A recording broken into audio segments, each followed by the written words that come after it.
ஒரு வீரன், ஒரே வீரன்.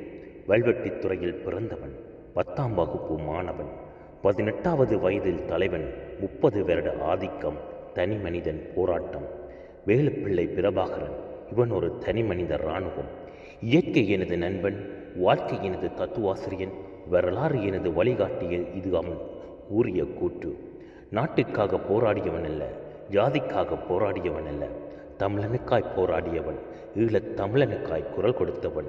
இவன் சுயநலவாதி அல்ல. காரணம், இவன் போராடியது பொது நலத்திற்காக. முட்டாள்கள் அதை சுயநலம் என்றார்கள்.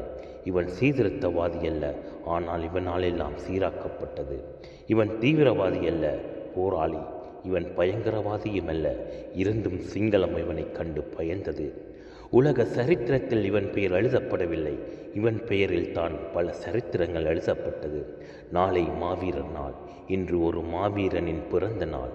செய் அல்லது செத்து மடி என்றான். இவன் செய்தான் என்று உலகம் போற்றியது. மடிந்தான் என்று காலச்சுவடுகள் எழுத மறுத்தது. இனிய அகவை திருநாள் வாழ்த்துக்கள் என் தலைவா.